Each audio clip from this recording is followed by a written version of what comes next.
1월 1일 노들섬, 아내 김혜경 씨와 함께 온라인 해맞이 행사에 등장했습니다. 곧바로 현충원에 들러 참배하고 부산, 신항, 통도사까지 하루 만에 메타버스 시동을 겁니다. 캠프 슬로건은 민심 속으로, 말 그대로 전국 1일 배송 모두였습니다. 서울 증권 파생 상품시장 개장식, 기아차 소화리 공장 비전 발표, 광주 평택 화재 현장 조문, 홍대 숙대역 깜짝 라이브, 한 달 내내 카메라 앞에서 땀을 뺐습니다. 공식 선거운동이 시작되자 이재명은 부산 해상교통관제센터를 방문해 해경 함정 근무자들을 격려했습니다. 이후 대구, 서울, 순천, 전주, 수원 등 전국 방방 곳곳을 돌며 지지를 호소했죠. TV 토론회마다 윤석열, 안철수, 심상정과 맞붙으면서도 시장 골목에선 청년들과 셀카를 찍고 삼척 산불 현장까지 뛰어가 이재민을 위로합니다. 제20대 대통령 선거일인 9일, 긴장감이 돌던 여의도 당사에선 이재명과 윤석열 당시 국민의힘 후보의 득표율이 역전되자 한숨이 나왔습니다.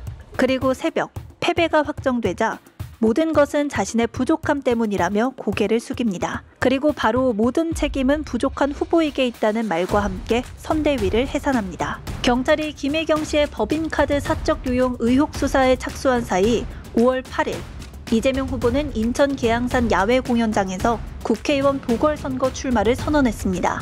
지방선거 총괄선대위원장까지 맡은 이 후보는 6월 1일 당선됐습니다. 6월 7일 의원실로 첫 등원하고 위로 걸은 팬미팅, 7월엔 8.28 전당대회 출마 선언, 봉하마을 고 노무현 전 대통령 묘역을 찾아 참배하고 국립 5.18 민주묘지를 찾는 등 지지층을 결집한 이재명은 8월 28일 압도적인 표 차이로 민주당 당대표에 당선됩니다. 당기를 흔들며 5가지 민주당 비전을 반드시 실천하겠다고 외쳤습니다. 9월 들어 검찰이 잇따라 경기도청, 성남시청 등에 들이닥칩니다. 포항 태풍 피해 현장, 용산역 장애인 단체 방문 등 현장 행보를 이어가지만 검찰 수사는 점점 목줄을 잽니다. 국회에서는 피켓을 들고 민생 파탄 검찰 독재 규탄 대회를 열며 여야 대치 상황이 이어졌습니다. 정진상 당대표 정무실장에 대한 압수수색까지 이어지며 당 안팎이 술렁였습니다. 전국 곳곳 현장을 돌며 타운홀 미팅에 나선 이재명은 검찰 독재 중단하라고 외치는 동시에 농민 자영업자의 목소리를 챙깁니다. 26일 검찰 출석 관련 입장을 밝히고 28일엔 강제동원 피해자 양금덕 할머니를 찾았습니다. 새해 인사차 평산마을 사저를 찾아 문재인 전 대통령을 만났습니다. 1월 10일엔 성남FC 후원금 의혹으로 조사를 받았고 바로 다음 날엔 인천항 컨테이너 야적장으로 달려가 무역 적자 현장을 챙깁니다. 국회에선 안보 무는 규탄 피켓을, 시장에선 설을 앞두고 물가 점검을, 말 그대로 검찰, 당, 현장, 삼각 달리기였죠. 설이 지나자 광장 마이크를 잡습니다. 난방비 폭탄, 전세 사기 등 현장을 돌며 민생을 챙기는 동시에 대장동 위례신도시 개발비리 연루 혐의 관련 2, 3차 소환에 체포동의안까지 덮쳐 법원에도 출석합니다. 체포동의안은 가까스로 부결.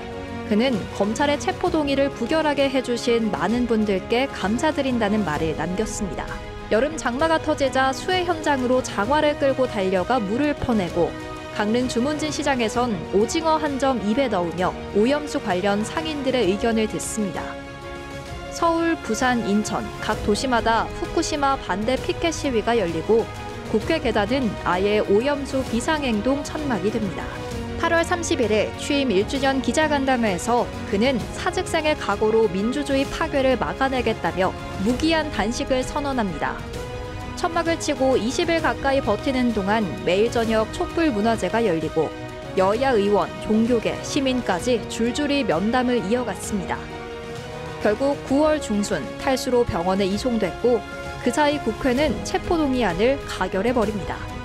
찬성 149, 반대 136, 당 안에서도 금간 숫자입니다. 9월 27일 새벽 법원은 그의 영장을 기각했습니다. 태원 후보는 바로 강서구 보궐선거 지원 유세에 서고 이후엔 거의 매주 법원과 현장, 정책 간담회를 오갔습니다. 12구 이태원 참사 1주기 시민 추모대회, 간병비 현장 간담회, 연탄 봉사. 곳곳에서 민생 두 글자를 다시 꺼내듭니다. 12월 끝자락엔 해병대원 순직 사건 국정조사 수용 촉구 천막까지 찾았습니다. 1월 1일 현충원과 봉하마을을 찾아 조용히 고개를 숙였습니다. 그리고 다음 날 찾은 부산 가덕도 현장. 그곳에서 날아든 칼끝이 목을 스쳤고 피를 흘리며 쓰러졌습니다. 헬기로 서울대병원에 이송, 그리고 응급수술. 피습 보름 만에 기자들 앞에 섭니다. 국회로 향해 저출생 지원 종합대책을 발표했습니다. 같은 주에 법원 출석까지 이어갔죠. 총선을 향한 질주는 계속됩니다. 설이 지나자 전국 현장을 돌며 시민들의 목소리를 들었습니다. 양손엔 디올백이라 적힌 피켓을 들었습니다. 4월 10일 밤 개표 결과가 확정됐습니다. 민주당은 국회의석 절반을 넘는 175석을 차지했습니다. 4월 29일 용산 대통령실에서 윤석열 대통령과 처음 마주 앉았습니다. 하지만 빈손으로 끝난 영수회담. 그날 이후 국회 안팎에선 특검법 거부권, 장외 집회 등 충돌이 반복됐습니다. 8월 18일 만원으로 들어찬 올림픽 체조 경기장에서 당대표 연임이 확정됐습니다. 1년 내내 재판 일정은 가득했습니다. 11월 15일 선거법 1심에서 징역 1년 집행유예 2년, 10일 뒤 위증교사 1심 무죄, 판결마다 희비가 갈렸습니다. 12월 3일 윤석열 대통령이 반국가 세력을 척결하겠다며 비상계엄을 선포했습니다. 당시 체포대상 1순위였던 이재명은 국회로 향하는 길 유튜브 라이브 방송을 켜서 시민들에게 국회로 와달라고 부탁했습니다. 곧 국회 앞에 시민들이 모여 계엄군과 대치했고 군 병력이 본회의장으로 진입하는 데는 실패했습니다. 2시간 만에 계엄 해제 요구안이 가결됐습니다. 12월 7일 국회는 대통령 탄핵안을 올렸으나 의결 정족수 부족으로 무산됩니다. 일주일 뒤인 12월 14일 재표결 끝에 가결됐습니다. 12월 29일 제주항공 여객기 참사가 일어나자 무안공항과 합동분향소를 찾아 유족을 위로했습니다. 1월 7일 서울중앙지법 계단을 오르는 이재명 대표. 대장동과 성남FC 재판은 여전히 그의 그림자였습니다. 8일 본회의장. 그는 비상계엄 진상규명, 김건희 특검안을 비롯한 쟁점 법안에 차례로 표를 던집니다. 13일 윤석열 대통령이 직무정지 상태가 된 가운데 최상목 권한대행과의 첫 회동. 마른 악수 속 권력 공백이 낳은 냉기가 느껴졌습니다. 그리고 15일 국회 비상의총 대형 화면에는 윤석열 체포 속보가 나옵니다. 18일 무안국제공항에서 열린 제주항공 여객기 사고 합동 추모식. 그는 유가족을 끌어안고 함께 흐느낍니다. 설 끝자락인 1월 30일 그는 대전 현충원을 찾아 고 최수근 해병 묘역 앞에 고개를 숙입니다. 이어 평산마을을 찾아 문재인 전 대통령을 만났습니다. 2월 10일 국회 교섭단체 대표 연설. 모두가 함께 잘 사는 세상, 다시 희망이 펄떡이는 나라를 외치지만 연설대 아래엔 아직도 재판 일정과 특검 압박이 놓여 있었습니다. 화성의 한 수출 기업을 찾아 기업의 애로사항을 듣습니다. 그는 최대한 신속하게 기업이 겪은 어려움을 완화 해소할 것을 약속합니다. 야 5당이 참여하는 내란 종식 민주 헌정수호 새로운 대한민국 원탁회의가 출범합니다. 서로 손을 맞잡고 헌정수호를 거듭 강조합니다. 국정 안정을 위한 국회 정부협의회에서 권영세 비대위원장과 한 테이블에 앉았지만 쟁점 현안을 두고 팽팽한 신경전이 이어졌습니다. 3월 12일 광화문 인근 천막에서 윤석열 파면을 촉구하는 단식농성에 돌입한 김경수 전 지사를 찾아 손을 잡고 18일엔 광주 5.18 민주광장에서 내란 속의 즉각 파면을 외칩니다. 19일 그는 국회에서 광화문까지 도보행진을 하며 윤석열 파면을 촉구합니다. 20일 이재용 삼성전자 회장과 역삼 사피 캠퍼스를 찾아 청년 취업 지원을 위한 현장 간담회에 참석합니다. 24일 경남 산청군 산불진화대 사고 희생자 합동 분향소를 방문해 조문합니다. 26일 공직선거법 위반 혐의 2심 선고 공판에서 무죄를 선고받습니다. 선고 공판을 마치고 서울고등법원을 나섭니다.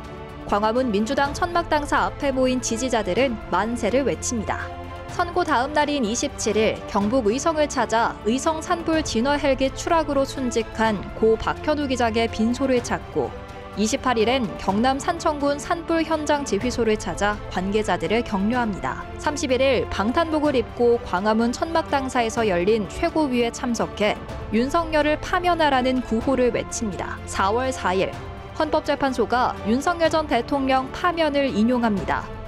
그는 긴급 기자회견을 열고 이제부터 진짜 대한민국이 시작된다며 국가 회복을 강조합니다. 4월 9일 최고위원 회의, 이제 또 새로운 일을 시작하게 될 것이라고 말하며 당대표를 내려놓습니다. 당대표 사퇴 하루 뒤인 4월 10일 대선 출마 선언 영상을 공개합니다.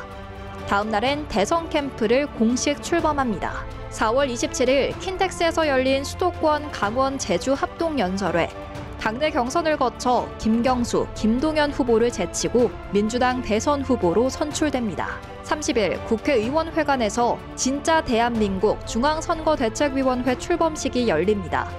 윤여준, 박찬대 총괄선대위원장과 경청 노트를 들어보입니다.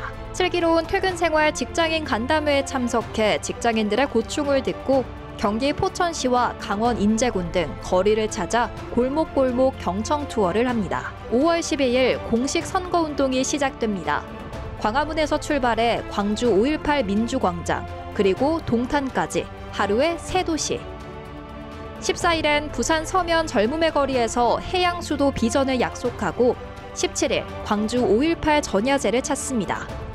금호타이어 공장 화재 대피소를 찾아 비상근무 중인 광산구청 직원들을 격려합니다. 21일 인천 계양역 유세에서 선거운동복 지퍼를 내려 방탄복을 보입니다. 23일 노무현 전 대통령 16주기에 봉하마을을 찾아 묘역을 참배하고 눈물을 훔칩니다. TV토론 3차례, 그리고 수도권, 영남, 호남을 가로지르는 집중 유세.